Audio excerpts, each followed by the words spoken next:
Pero ya el colmo fue lo de que con 6 votos pasa. Qué Qué bárbaro. Así fue. En ese momento todos nos quedamos así. Ese es programa de comedia. Totalmente, así. ¿Verdad? Porque, ¿viste el...? Sí, quedó increíble. ¿Qué te pasó? ¿Qué pasó? Es que me quedé sin voz. Te quedaste sin palabras. Me quedé sin palabras después de ver lo que hicieron en la Suprema Corte. Sí, qué bárbaro. No, pues sí estás bien ronco, ¿verdad? Sí, estoy bien ronco. Pero no voy a hacer... ¿Lo viste? Pues sí. Como oye, muchos claro, mexicanos. Qué pena. De pena ajena, sí. Qué pena ajena. La triquiñuela. Pero fíjate, para hablar de eso, precisamente tenemos 2 buenos invitados. Ah, ¿sí? A Norma Piña y a... ¿No? ¿Ya llegaron? Mejor. A ver, Norma y a Piña. ¿Quién? Y Andrés Repe. Los hombres de negro. Los hombres Bienvenidos. mira, los de negro. ¡Qué casualidad! ¿Les pasaron el memo? Sí. ¿Cómo están? ¿Cómo estás? Pues pasen, tomen asiento. Pásenle lo barrido. ¿Dónde se visten, Pero qué buen gusto de Totalmente chamuco. Totalmente chamuco. Oigan, pues bienvenidos al Chamuco de nuevo, porque ya habían estado acá con nosotros, pero ahora una situación distinta y muy importante, muy especial, muy interesante además. Muy interesante. Que es, pues ya es un hecho, ya se venció el último berrinche el último intento, o parece el último intento hasta ahora, porque no sabemos de qué más sean capaces del Poder Judicial de resistirse a esta reforma que ya es constitucional absolutamente. Y entonces ahora ya se fueron las comisiones. Tú, Andrés Reper, eres parte de la comisión que propuso Así es. el Poder Legislativo. ¿no? Así es. Cada poder propuso ya una comisión, a ti te propuso el Poder Legislativo y ya empezaron a trabajar. Sí, la reforma lo que estableció es que cada poder, para respetar la división de poderes, justamente, tendría su propio comité. Eso sí, con el mismo número de integrantes, 5 personas por cada comité. Esos comités fueron designados, en el caso legislativo, pues por las 2/3 partes de sus miembros, y los propusieron Cámara de Diputados, Cámara de Senadores, y el 28, el 29, rendimos protesta. Entonces, el Ejecutivo nombra directamente a su comité y el Poder Judicial con plena libertad también al suyo. Y estos comités tienen que recibir cada uno las candidaturas, las solicitudes, mejor dicho, de los aspirantes que quieran concursar. Una persona podrá concursar por uno, por otro o por los 3, si lo decide así. ¿Ah, sí? Sí, lo que no puede nadie es competir por 2 cargos. Claro. Yo quiero ser juez de distrito. Bueno, pues yo voy a concursar en el Legislativo, voy a concursar en el Poder Judicial. Yo me imagino que habrá los que trabajan, los servidores públicos del Poder Judicial, quizás se sientan más cómodos en el Poder Judicial, pero pueden participar con plena libertad y con absoluta equidad en cualquiera de los 3. Y entonces, cada comité, una vez que reciba la lista, debe revisar requisitos. Primero, requisitos que hayas llegado con tus papeles completos, ¿no? ¡Ay, se me olvidó el título! ¿No?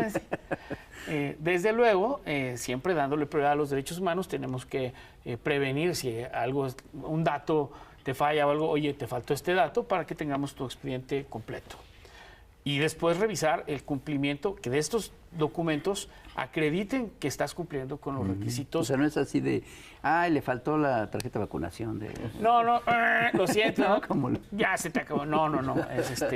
La idea es, porque ese es el espíritu, creemos que es el espíritu de la reforma, ¿no? Algo democrático, amplio, que participen todos los mexicanos. No es un asunto para iniciados, es un asunto para abogados, pero no para iniciados ni para doctorados de Harvard únicamente, ¿no? Sí. Aquí empiezan mal.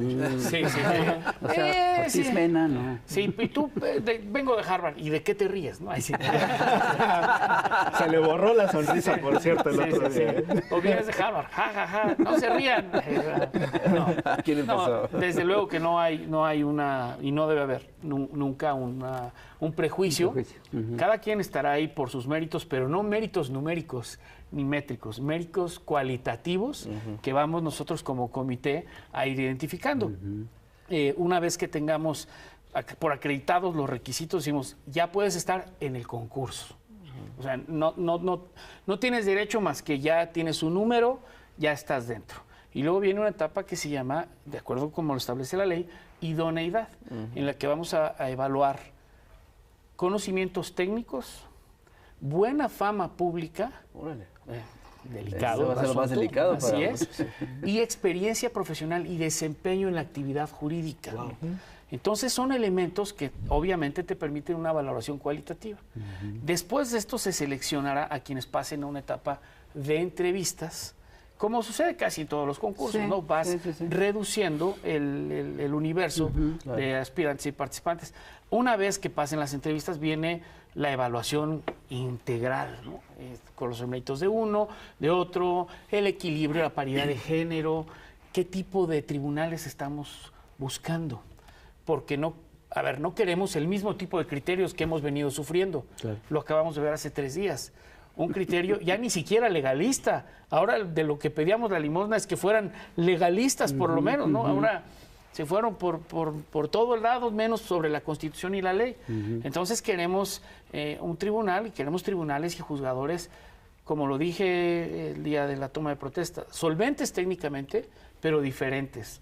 No buscamos lo mismo, porque si fuera lo mismo, pues ¿para qué hacemos todo esto y para qué invitamos a la gente a votar? Claro. Queremos gente que busque juzgadores que identifiquen la realidad actual, lo que está pasando, lo que necesita suceder y con base en eso interpreten, porque es cierto que interpretan y eso no se lo podemos nunca quitar a un juez, tiene la obligación y la facultad de interpretar, pero no me interpretes con vista en lo que te enseñó tu maestro en Harvard, ¿no? Claro. Sí.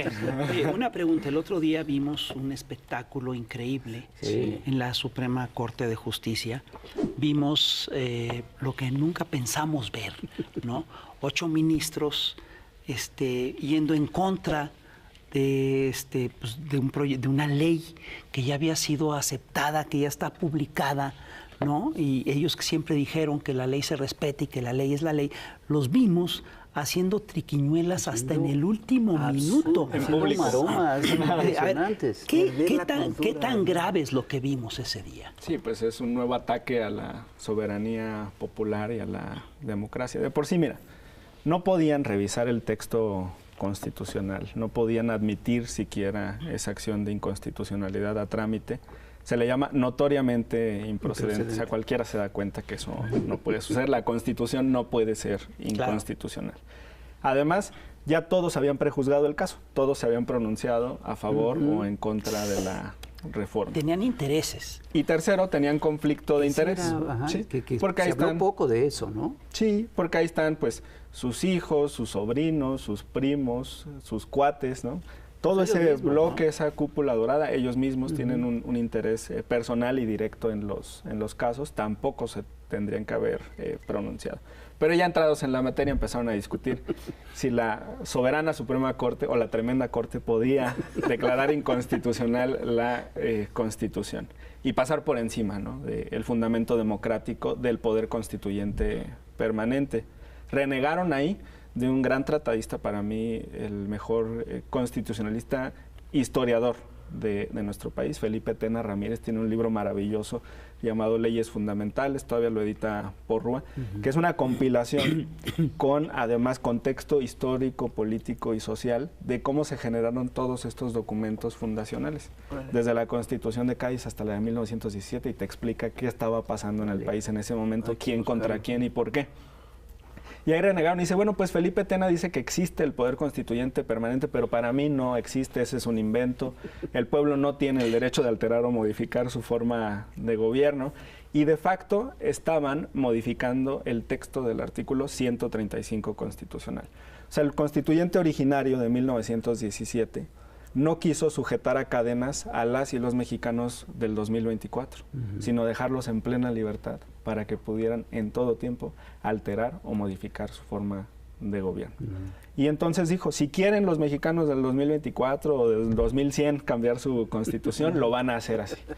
2/3 de la Cámara, 2/3 del Senado y la mitad más una de las legislaturas locales, que por cierto se han ido incrementando. La última fue la de ahora Ciudad de México, entonces Distrito Federal. No votaba la Asamblea Legislativa del Distrito Federal hace un par de décadas las reformas constitucionales, ¿no? Ya es el integrante 32, digamos, de este constituyente a nivel local. Y entonces se desarrolla ese proceso del 135, pero resulta que después hay una cadenera, que es la Honorable Suprema Corte de Justicia de la Nación, ¿no?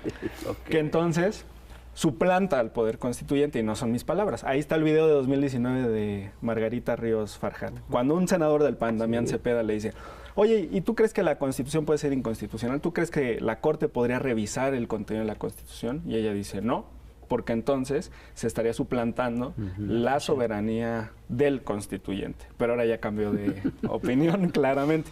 Pero ahí vemos estas, pues no lógicas jurídicas, sino meramente políticas de intereses que tienen las y los ministros, con esta última maniobra y malabar, para decir, bueno, no son 8, son 6. Como Peña Nieto. Fue la cereza podrida en el pastel, porque fue impresionante que utilizando la misma ley que están, que no quieren aceptar, la utilizan para su... Pero además tergiversándola. Sí, porque el espíritu de la ley era es que la eran mayoría. las 2/3 partes. Exacto. Y cuando son 11 los miembros del Poder Judicial, de la Suprema Corte, pues eso te da 8, y cuando son 9, pues te da 6. Entonces, sí, a mí me pareció increíble. Y todos lo vimos, porque había 30,000 gentes, 30,000 personas viendo en directo el canal del Congreso. No ofendas al canal del Congreso, por favor. Repito, había 30,000 gentes. Atypical. Había 30,000 gentes viendo Atypical, el canal del Congreso y el canal de la... A mí se me cayó la quijada cuando dijeron, vamos a ver si esto, dije, ¿de verdad se van a atrever? Efectivamente, lo está viendo el país. Sí, claro. La gente normal no tiene conocimiento, ¿no? El mexicano común y corriente de a pie no dice cuántos votos de acuerdo con el 105 se requieren. No, dice, pues ahora parece que son 6. Yo no lo podía creer. Y me tomé la libertad de tuitear, de decir, bueno, hoy la Corte nos acaba de ahorrar ya cualquier explicación. Nos acaba de justificar por qué urge esa renovación. Claro. Dense en cuenta, y en eso estamos trabajando. Porque más no solo proponen que con 6, sino después de que regresan del receso, se ponen a votarlo y a argumentarlo. Hay otro detalle que me pareció del ministro Pérez Dayán, que al final él se decanta por el punto de vista constitucional. Él critica al INE y al tribunal por haber aprobado la representación que se ha discutido con suficiencia en todos los foros, en todos los medios, en todas las mesas. Se aplicó la Constitución. Esto es, critica al INE y al tribunal por hacer lo que él finalmente también hizo, que es lo que diga la Constitución. Y ahí sí le aplaudo. Yo he tenido, no nos hablamos ni lo conozco, pero yo lo he criticado por sus conductas a través de los últimos 20 o 30 meses. Pero aquí dijo, pues es que no me alcanza la Constitución, incluso lo confiesa, dice, por más que yo me obligue a decidir esto, no va conmigo, porque yo siempre, y es cierto, tan ha sido legalista en extremo que fue de los de la ley energética. Fue el que la suspendo y además va para atrás el plan B, ¿no? La reforma energética, el plan B era la ley de las leyes electorales. Sí. Entonces, creo que ahí se evidencia, primero, que no hay una honestidad en el resto de los que estaban discutiendo, de decir, no es cierto, la Constitución nos está ordenando por acá, vámonos por lo que dice la Constitución. Y la querían aplicar, así, pues si ya la reformaste, ahora nos toca de a 6. Se vio muy mal. Pero aquí hay un problema que es de fondo. Si esto hacen cuando están actuando en público sobre un problema tan claro, ¿qué es lo que no harán cuando no los vemos? ¿Qué es lo que hacían? Bueno, y el ejemplo cuando nadie los veía. Sesiones privadas. Nadie los veíamos. Y sesiones en la casa de Alcántara Carrancá, ¿no? Que ahora ya es Airbnb. Le estaban diciendo que ya se lo querían pedir para Halloween, a ver si lo rentaban. Me hablaron y se las bloqueé para que regresaran ellos. Ahí nomás cierran la llave, ¿no? Pero, ¿qué habrá pasado ahí con Pérez Dayán? Sí fue un arrebato de un poquito de vergüenza que no tuvieron los otros ministros. ¿Tú qué lectura le haces a eso? Lo que se tiene que justificar siempre en un tribunal es el cambio de criterio. Cuando tú mantienes una línea jurisprudencial, pues tus argumentos los diste hace 8 o 10 o 15 años, que es lo que él hizo. Dijo, a ver, yo así voté hace tantos años en este y este expediente y vámonos. Otros tuvieron que hacer maromas, como les decía Ríos Farjat, ¿no? Exacto. Sí es cierto que dije en el Senado esto, pero no quería decir eso, yo quería decir otra cosa. Pero una nueva reflexión. Esa es la fórmula, la nueva reflexión. Entonces, ellos, los que cambiaron de criterio de forma tan burda, grosera, y además estaban muy molestos porque los exhibieran de cómo habían votado antes, con sus palabras, con sus votos que se pusieron en la mesa, son quienes tienen que justificar por qué de repente dieron ese vuelco. Una pregunta, ¿no sería posible también que vieran en el horizonte un posible juicio político? Ajá. Porque eso sí plantea un problema muy serio. Esa es una herramienta también de contrapeso. Yo creo que el Congreso tiene 2 herramientas fundamentales de contrapeso frente al judicial. Una es la materia presupuestal, que pues la verdad la ejercimos de manera adecuada, me parece, como legislatura, al reducirle cerca de 6,000 millones de pesos de lujos, privilegios y excesos en el último año. Todavía hay mucha tela de donde cortar. Mi estimación es que podrían ser hasta 20,000 millones los que se podrían ajustar del judicial sin mayor problema. Se avanzó con 6,000. Aquí una sugerencia muy respetuosa a mis compañeras y compañeros de esta legislatura a que sigan revisando con lupa esos ajustes. Sí. Entonces, materia presupuestal. Y la segunda es el juicio político. O sea, esa cláusula también constitucional está diseñada para cuando alguien se vuelva así de loco y entonces atente contra la soberanía popular, contra la forma republicana y democrática de gobierno, cuando vaya en contra del despacho de los asuntos, cuando vaya en contra del texto de la ley y de la Constitución. Ahí están las fórmulas de por qué procede el juicio político. Sí. Y bueno, pues hablando de la Suprema Corte, vamos al Supremo Corte de Estación y ahorita regresamos. Entonces, vaya.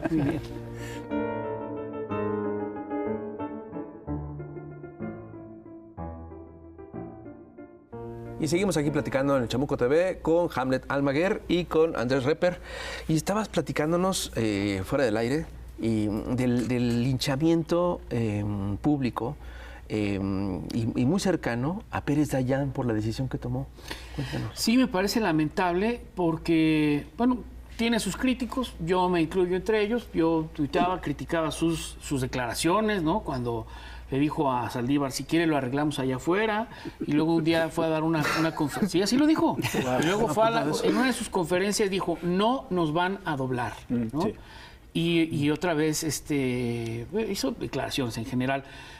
Pero ahora, como está votando de acuerdo con lo que dice la Constitución, no más ni menos con lo que dice la Constitución. Y con lo que él siempre había votado. Exactamente, y con la ley que juró guardar y hacer guardar. Y por favor, no estoy hablando bien de él, simplemente estoy diciendo, el señor actuó conforme lo que tenía que hacer. Claro. Pues me empiezan a llegar mensajes. En La Salle, el claustro de La Salle ya no lo quiere el maestro. Me compartieron una hoja de los abajo firmantes, arriba gritantes de La Salle, alumnos, profesores, egresados, que solicitan al rector de La Salle retirar una placa de honor en honor al ministro Pérez Dayán por haber traicionado la Constitución, la independencia y los ideales de esa casa de estudios. Pues yo no sabía que los ministros o jueces tuvieran que decir, bueno, eso dice la Constitución, pero voy a ver qué dicen mis compañeros de la universidad en la que trabajo, ¿no? Es como, me parece lamentable, pero otra vez se agradece, porque entonces quiere decir que la decisión del Congreso mayoritaria y los motivos para esta reforma estaban bien fundados. No es como se asevera que es un capricho político. No, es que tenemos ya un poder judicial invadido por intereses. Tan es así que estos intereses están teniendo represalias, si ustedes quieren, morales, pero sí represalias en contra de los ministros. Ese pobre hombre, yo no sé cómo lo hizo para salir de la Corte ese día, ¿no? Afuera de la oficina, las fotos de como si estuvieran en la secundaria ahí, traidor y caricaturas. La gente que fue a protestar ese día, que llevaban pancartas con su foto, ¿no? Porque era de su equipo, pues terminaron tachándola y poniéndole traidor. Sí, me parece delicado. No, tienes razón, eso explicaba como si faltara que se necesitaba esta reforma, ¿no? O sea, el Poder Judicial ya está absolutamente corrompido. Sí, y hace rato lo estaba yo visualizando. cuando estamos buscando renovar al personal del Poder Judicial que toma esas decisiones en los juicios, cualquiera diría, bueno, pero es que los méritos cuentan, los méritos cuantitativos. Vamos a ver, que alguien se meta por la vía de los méritos cuantitativos, promedios, tesis, doctorados, y al final llega a interpretar como se le pegó la gana la ley ese día. Y otra persona que a lo mejor no tenga todos estos criterios, al final también va a interpretar, pero no va a poder argumentarte, decir, es que esto lo dice tal autor, esto lo dice Dworkin, esto lo dice Habermas, esto lo dice Carneluti o Kelsen, y por eso, o sea, te avientan la lámina, ¿no? Diciendo, esto que te estoy diciendo es porque ya, incluso en Estados Unidos, como había un abogado, no mencionaré su nombre, es que en Estados Unidos eso no se permite. Es que la interpretación de la Universidad de Columbia nunca han dicho eso, y yo, pues es que estamos en México, esta es otra cosa, ¿no? Pero cuando no les interesa, digamos, cuando no tiene un beneficio económico o político, incluso a esos autores que seguían los desconocen. Al final de la sesión se dio otro debate muy interesante sobre los efectos de la sentencia. Miren, las normas que crea el Congreso y sobre todo la Constitución, la reforma constitucional del constituyente permanente, nace siendo válida porque siguió el proceso del artículo 135 constitucional. Y el otro día, en una entrevista de radio, dice el ministro Lainez, que se haya desestimado es como si no hubiera pasado nada. Claro que pasaron dos cosas. Primero, quedó derrotada su visión de que la Constitución no podía ser inconstitucional. Ahora ya todos decimos wow. Wow. Saludos a Lenia. Wow. Sí, es que estoy Wow. Y segundo, muy importante también, el hecho de que no se haya derrotado la validez de la norma, que no se haya declarado inválida, significa precisamente lo contrario, que la norma es válida. Y que la norma sea válida, siguiendo ahí sí a Kelsen, significa que la norma obliga a los ciudadanos. Y en este momento es vigente y detona todos estos procesos, por ejemplo, el del comité donde está el maestro Repper.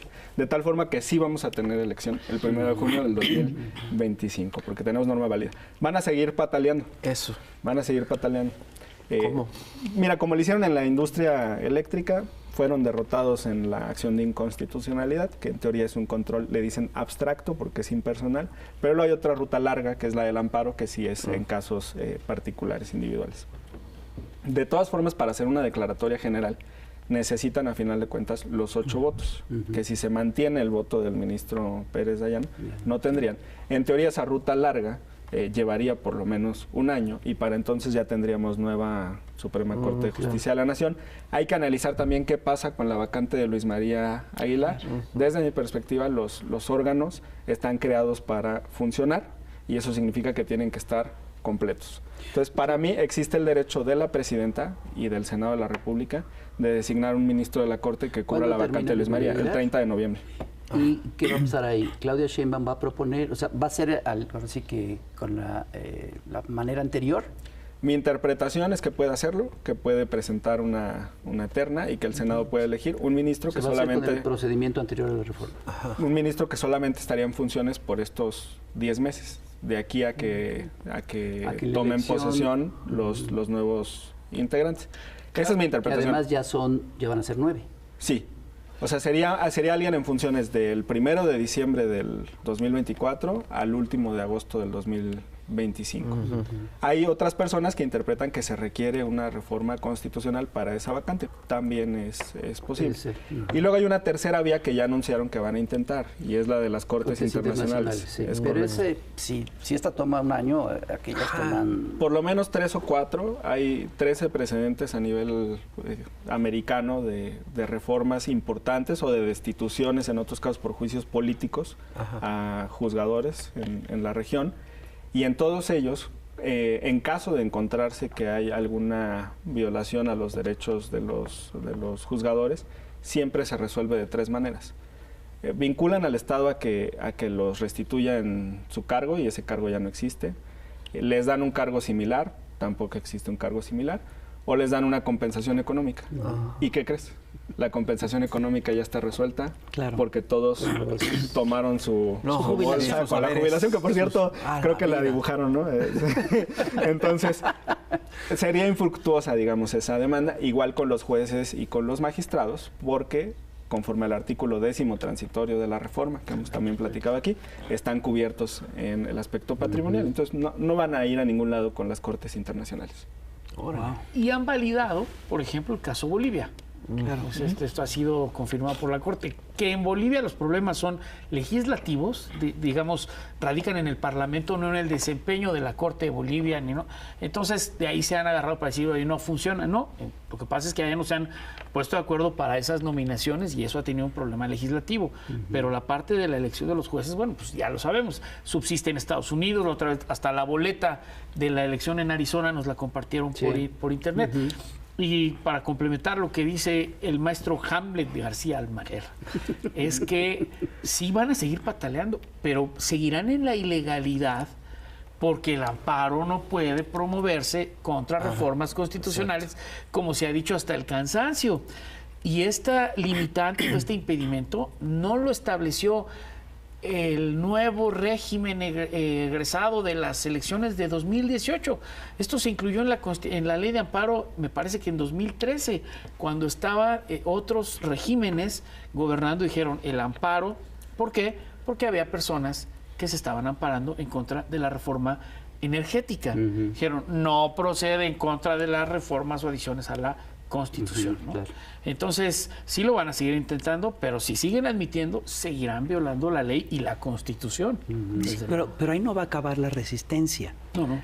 Yo estoy convencido de que es lo más probable es que se metan al proceso electoral y busquen que los mismos jueces a los que queremos quitar en todo el país regresen, sean candidatos y estén en esto. Y lo peor que le podría pasar a esta reforma es que se haga este enorme esfuerzo por democratizar el aparato judicial, ¿sí? Y que quedaran los mismos.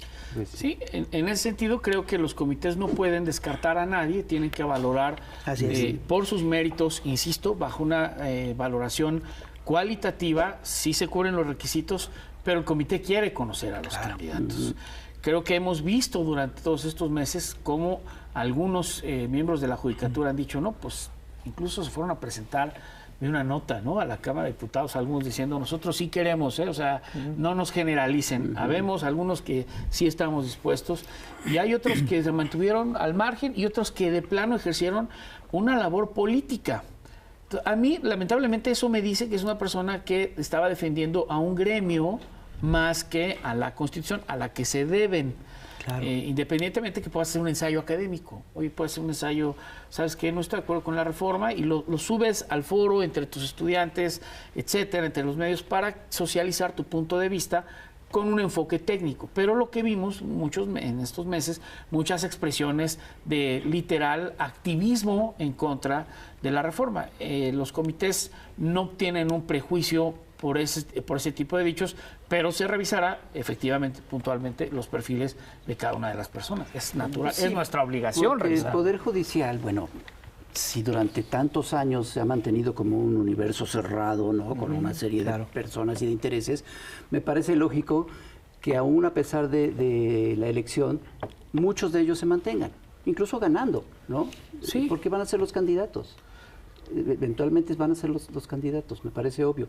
Pero ya la oportunidad de que haya otros personajes que entren y empiecen a airear el poder es importante, ¿no? Un porcentaje declinó participar en el 25 y otros ya afirmaron incluso no voy a participar en el 2027.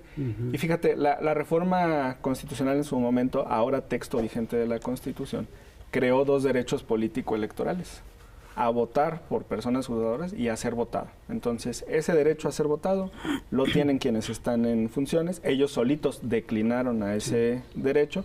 El Poder Judicial, de todas formas, le va a poder mandar al maestro Reper y a los demás integrantes del comité alguna propuesta si es que ellos quieren contender o participar. Están ahí abiertos. Ellos solitos podrían acudir a la fila también del Poder Legislativo, de tal forma que van a existir las oportunidades, digamos, para que secretarios, para que trabajadores del Poder Judicial que no han tenido esa oportunidad se inscriban, ¿no? Conozco muchos casos, personas que han ganado concursos y no son adscritos. Es más, personas que ya ganaron el concurso y no son considerados para otro cargo, pero se desocupa una vacante. Conozco un caso en Tamaulipas y alguien que ganó el concurso lo mandan a ejercer funciones de magistrado, pero sin pagarle. Ah, caray. Y entonces van y están tomando, bueno, sin pagarle el sueldo Como de magistrado, magistrado. sigue ganando como secretario. Ya ganó el concurso, ya está ejerciendo, ya tiene responsabilidad constitucional por sus decisiones y no le pagaban. Yo creo que todas esas personas pueden ver en esta reforma y en este concurso la posibilidad de que sean justipreciados por un comité que además está formado desde luego por abogados, pero con un espíritu plural y de oxigenación de la judicatura, porque si no, pues para qué das toda la vuelta para llegar al mismo lugar. Queremos un poder judicial diferente, ¿no? Imagínate que a los buenos secretarios no les den la oportunidad de competir en la fila del Poder Judicial. No, Pues ellos tienen la oportunidad también de inscribirse en la del Legislativo o la del Ejecutivo. Y además, buenos académicos, también hay notarios, corredores públicos, fiscales que podrían ser extraordinarios jueces penales. La convocatoria está abierta en cada poder del 4 al 24 de noviembre. Ese día cierra. Entonces es importante que las abogadas, los abogados se inscriban, que tengamos personas honestas en el Poder Judicial, porque de ahí es de donde los comités van a seleccionar. O sea, si no llegan buenos perfiles honestos, pues no tendrán mucha materia para escoger, digamos. Claro. Porque aquí el problema de fondo es que estás cambiando todo un aparato, todo uno de los poderes de la nación, que está conformado por decenas de miles de personas. Sí, y es interesante justamente reflexionar sobre estamos incidiendo en la forma y cómo se designan a esas personas que toman esas decisiones. Y ya ha pasado en el Estado mexicano. Así se escoge a los consejeros del INE, con comités ciudadanos designados por el Parlamento, que hacen procedimientos reglados, publicados, transparentes, legales, constitucionales, y están produciendo buenos servidores públicos que dan resultados constitucionales. Entonces, no debe haber ninguna clase de temor, al contrario, debe haber una óptima visión respecto de lo que va a pasar, porque está cambiando el enfoque.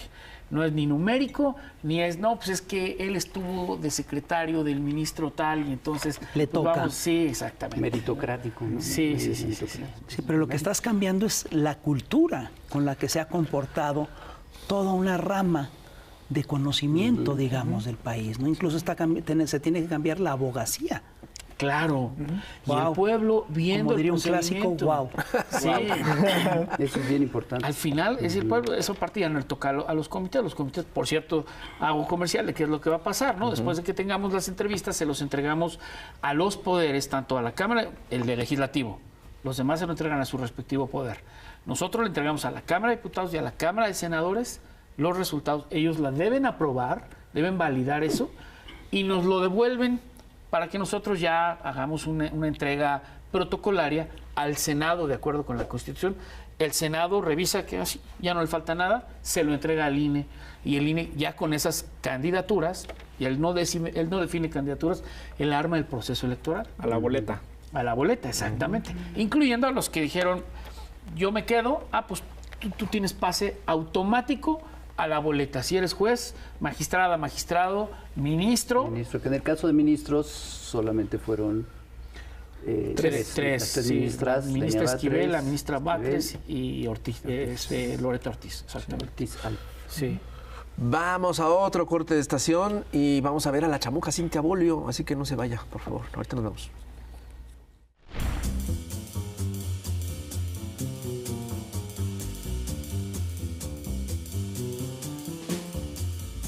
Querido lectorado y sobre todo, lectorada, un abrazo. ¿Cómo viste el final de temporada de la no tan emocionante serie Elección Presidencial Gringa? Parecía un crossover del Imperio Contraataca y el cuento de la criada. Desde acá observamos y contrastamos las opciones para las mujeres y niñas estadounidenses sobre el derecho a decidir, o sea, el derecho al aborto, que el agente naranja, alias Trump, destruyó en casi medio país a través de sus conservadores ministros en la tremenda Corte Suprema. En 10 estados que discuten la situación de los derechos de las mujeres, las boletas presidenciales se acompañaron de anexos que incluyeron la opción de recuperar y garantizar este derecho y el acceso a la ILE, interrupción legal del embarazo. Estos estados son Arizona, Colorado, Dakota del Sur, Florida, Maryland, Missouri, Montana, Nebraska, Nevada y Nueva York. A estas iniciativas, Kamala Harris, en plan Cabuena, ofreció regresar al acceso pleno de los tiempos de la ley Roe versus Wade. No más faltaba. Por su parte, Trump declaró estar muy orgulloso de las medidas misóginas y antiderechos de su infame administración, amén de seguir impune de crímenes de lesa humanidad contra familias migrantes, separadas bajo sus órdenes y que aún hoy pelean por justicia. La amenaza conservadora recorre el mundo, viendo el despojo de derechos de las mujeres en Estados Unidos, Afganistán, Irán y Nigeria, por mencionar algunos. En tales circunstancias, surgen grupos como las Solidarias Mexicanas que proveen aborto seguro a las estadounidenses que cruzan la frontera norte. Mientras tanto, en México, el delito de aborto es inconstitucional, pero sí existe en los códigos penales. O sea, nuestro derecho a decidir sobre nuestros cuerpos es como el gato de Schrödinger. Sí, pero no, pero sí. Muy bien por las feministas en el Congreso de la Ciudad de México que lograron eliminarlo del Código Penal local. ¿Y en todo México para cuándo? Congreso de supermayoría de izquierda que votamos. Muy fast track los dedos cuando quieren, pero dejan injustamente que más de la mitad de las mexicanas no tengan el derecho al acceso a la ILE. Urge que atiendan este tema de salud pública. Abrazos ororos a las mujeres estadounidenses y que con melón o con sandía para su nueva presidencia, esperamos que conjuren los aires de la República de Gilead que pretenden deshumanizarlas. Contra la banda derechosa Organización de las Mujeres. Chaito. Seguimos en Chamuco TV, estamos con el Fisgón Rapé y los tres García. Hamlet García Almaguer, Andrés García Reper, José García Hernández. Oigan, yo he escuchado mucho últimamente que pues esto no ha sucedido, esto que va a suceder en México, de elegir a todos los juzgadores, es algo que no se ha hecho en ninguna parte del planeta. O sea, vamos a ser absolutamente pioneros en esto. Como fuimos pioneros en la Constitución Social, como fuimos pioneros también en el Estado laico, con las leyes de reforma, como fuimos pioneros en el amparo. Pues, México es de vanguardia, no hay que tenerle miedo. Pioneros con el INE. Pioneros con el INE. Hasta como para sentirse muy orgullosos, ¿no? Sí, claro, Sí. siempre. Entonces esto que va a suceder sí realmente tiene una importancia realmente grande a nivel mundial, que tiene sus pros y sus contras, porque es algo que se va a hacer de manera inédita, no hay referentes, no hay experiencia, no hay de dónde agarrarse. Todo lo que están haciendo, por ejemplo, ustedes en la comisión, pues es nuevo. Como decía Serrat, estamos haciendo camino al andar. Sí. Todo, absolutamente Todo todo es tiempo. nuevo. Sí. Y esto va a ser el primer precedente para lo que venga. Es un honor estar haciendo esto y es un honor ver cómo la gente se está involucrando en todo esto, ¿no? ¿Cuánto han Eso es- recibido? Hasta ahorita llevamos más de 400 en estos días. Ajá. Estaremos haciendo cortes para informar, porque nuestra regla principal es la máxima publicidad. Estaremos diciendo a la gente, pues hasta esta semana, hasta este día, sí, ha llegado tantas personas, y estaremos también proporcionando la diferenciación de características, ¿no? El cruce. Mujeres, hombres, edades. Se construyó el micrositio, estamos analizando la información. Todo esto desde hace 5 días, ¿eh?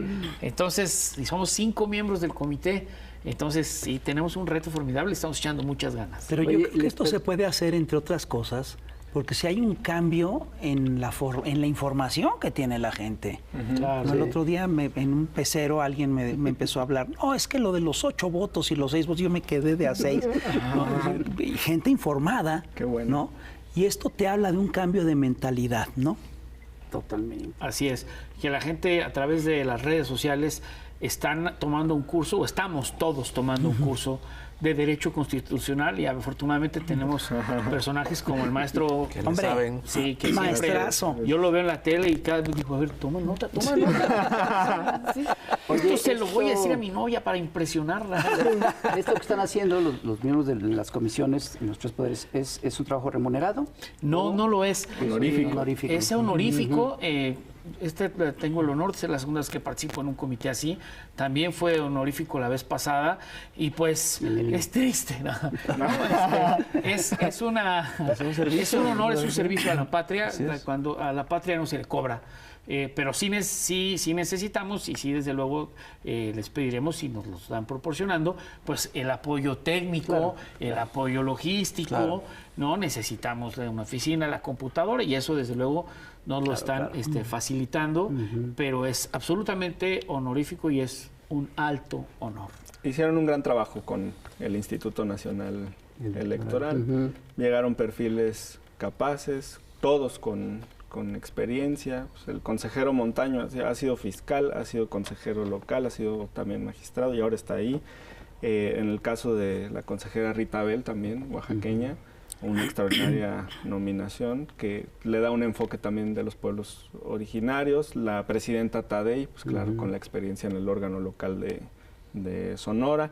El propio Arturo Castillo, un perfil académico, que a veces se ha contradecido allá en el instituto, pero ha hecho buen trabajo en términos generales. Y eso demuestra que se pueden tener perfiles capaces y con experiencia, pero no pertenecientes al grupo neoliberal, a la derecha violenta y Todo un reaccionaria. nuevo aire al INE de Córdoba. O sea, Todavía no es impresionante. suficiente, todavía no es suficiente, pero ahí va. Está avanzando el proceso también en el INE con algunas complicaciones por las suspensiones de los jueces dictadas de manera ilegal, intentando detener su trabajo, pero toda la confianza en este O sea, comité. ese como que sería un referente, ¿no? Lo que pasó en el INE, Sí. pero acá es mucho más grande. Es más grande. Y implica la elección. Sí. Pero fíjate, hay una cosa que está ocurriendo en estos tiempos que me parece muy interesante. Durante décadas era un estigma que alguien se metiera a la política. Y si alguien se volvía político era el Qué pena. desastre, el horror. Y perdón, pero lo mismo pasó también con los abogados. Y yo lo que estoy viendo es que de repente hay abogados que te dices, oye, mira, yo quiero ser un abogado como tal, o quiero aprenderle a Hamlet. Es decir, ¿tú crees que sí se dé la reivindicación del oficio de abogado? Claro. Yo, la verdad es que estoy muy contento con la participación de las ministras Loreta, Sí, la cómo ministra Yasmín, la ministra Lenia. ¡Wow! La respuesta que dio, por ejemplo, la ministra Loreta Ortiz Alf, que tiene un gran libro de Derecho Internacional Público, ¿Ah, sí?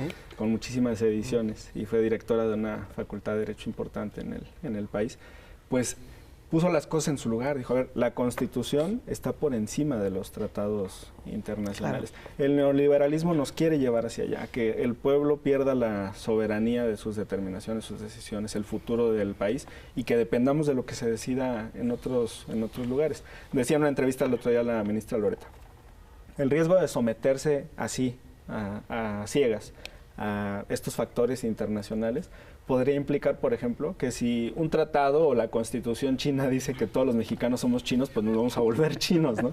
Lo ponía como un ejemplo, ¿no? De hacia dónde nos pueden llevar decisiones en las que no tendríamos Me gustó. Por lo ningún mismo. límite de decisión, ¿no? Y el wow de la ministra Lenia, ¿no? Sobre el 6 u 8, y la ministra Yasmín es que desde el inicio, ¿no? La Constitución no puede ser sujeta a juicio, ¿no? Entonces, esos referentes son importantes sobre este nuevo constitucionalismo mexicano que va de la mano también con el humanismo mexicano. Esta política social también debe tener una vertiente en el ejercicio de la abogacía. El derecho debe de estar más cercano a la justicia y no en este momento cercano a los intereses, que es lo que han hecho los ministros de la Corte. Y eso habla también, algo que también se está dando, es que el lenguaje se está popularizando y se está transparentando. Nos de repente veíamos a los ministros hablando con unos terminajos que abogañol. en abogañol para que no se entendiera. Y de repente te encuentras con ministras que te hacen alegatos que son entendibles, que te hacen sentido. Bueno, eso cambia todo, ¿no? Claro. ¿Y qué va a pasar con las denuncias, las conductas estas impresionantemente atrevidas que quieren meter a la cárcel a la presidenta, como esta jueza de Coatzacoalcos? Esa parte que no tiene ninguna facultad para emitir esa determinación. El principio de legalidad dicta que las autoridades solo pueden hacer aquello que les está expresamente autorizado. Por cierto, ahí Lainez en la discusión dijo, sí es cierto que no hay texto expreso que faculte a la Corte a revisar la constitucionalidad de la Constitución, pero en Taiwán sí y no sé en dónde también. Entonces, esos sí son de ni 8 ni 6 con 2. o el suyo, ¿no? Con voto de calidad. Sí. Pero dice la Corte Cosío, soy yo, sí, dice Cosío que nos sigue dictando las sentencias desde fuera, ¿no? O sea, No, esas suspensiones no pueden seguir vigentes. La reforma de inimpugnabilidad pues solamente refuerza lo que ya existía y es algo además muy, muy lógico. La Constitución no puede ser inconstitucional. Los medios de control, amparo, controversia, acción, los juicios electorales, el veto que también tiene el Ejecutivo en condiciones ordinarias, los 5 mecanismos son para contrastar las normas secundarias con la Constitución, no la Constitución consigo misma. Y como las suspensiones son accesorias al juicio principal, aunque fueron en muchos casos dictadas antes de admitir las demandas, de todas formas se tendrían que caer, no pueden permanecer así. Y es facultad de las y los legisladores tomar otras provisiones, ¿no? Hamlet, ¿tú tienes impedimento para participar? Sí, lo dije aquí. Sí. Sí, pero sí, obviamente que te interesa eventualmente hacerlo. Pero, será un gran honor llegar a la Corte algún día, claro. Sí. ¿Cuál es, si nos puedes recordar, el impedimento específico? 1 año de no haber sido diputado federal. 1 año de no haber sido. O sea que para la siguiente. para 2027. No hay espacios en la Suprema Corte en el 2027. Claro, ya, Dependerá del número de votos, de quienes tengan los periodos más extensos, pero sí, llegará el momento. Como tienes 22 años. te voy a hacer un ensayo de entrevista. ¿Tú esconderías expedientes de deudores fiscales debajo de tu escritorio? Durante 1 año. Oye, por cierto, mira, ¿cuál es la entrevista? Llegaron comentarios en redes muy importantes, ¿no? Yo también entiendo ese dolor y esa molestia. El pueblo de México está molesto con el tema de las pensiones, de los haberes de retiro multimillonarios. Sí, claro. Yo les quiero decir que nos sale más barato como país, sí, claro, que se lleven esa pensión multimillonaria a un solo caso, como decía el maestro Repper, en donde dejen un asunto de miles de millones de pesos guardados en un cajón o condonen impuestos, porque ahora el presidente y el Congreso no condonan, pero la Suprema Corte en los hechos, a través de sus sentencias, sí. El otro día Lenia Batres, en una plática, contó que pues en el Consejo de la Judicatura llegan miles de quejas, que creo que en el pasado periodo llegaron 12,000 quejas, una cosa así enorme, y sí hubo castigo, 14 castigos nada más. Nada más. Entonces, de lo que estamos hablando, sí, es de que hay un sistema que es totalmente impune, y de lo que estamos hablando es del fin de esa impunidad, ¿cierto? Sí, yo conozco casos de cerca, denuncias presentadas, 36 denuncias, ya también lo he comentado aquí, y simplemente no pasa. Sí, no pasaba, ¿no? Hasta que un juez se pasó 3 pueblos y el Tribunal Electoral dijo, espérate, ya te estás metiendo hasta con el Tribunal Electoral, ¿no? Entonces, sí urge creo que urge un tribunal de disciplina, no que juzgue las decisiones, porque las decisiones tienen su vía impugnativa normal, sino que revise el comportamiento de los juzgadores al interior de sus órganos.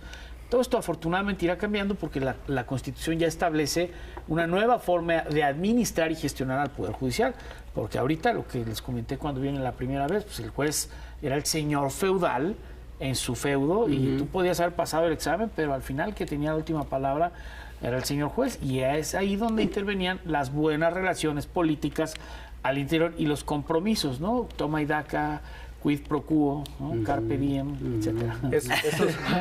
Carpe diem. Ad ovum.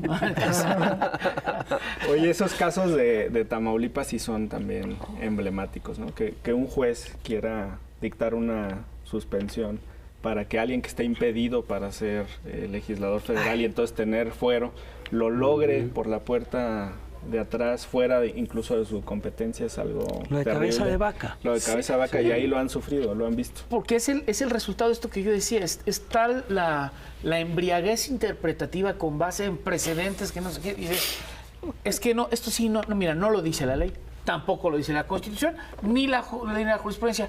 Pero aquí hay un librito que en Taiwán un juez dijo que tomando en cuenta esto y la alineación de los astros, sí se puede. Y como yo soy el juez, de acuerdo con el artículo primero, mi deber es maximizar. No, bueno, pues entonces borremos la Constitución, borremos al Congreso y que nos gobiernen, como dice el libro, el desgobierno de los jueces. La tiranía de los jueces. La tiranía de los jueces. No, pero me gustó el término de embriaguez interpretativa. Sí.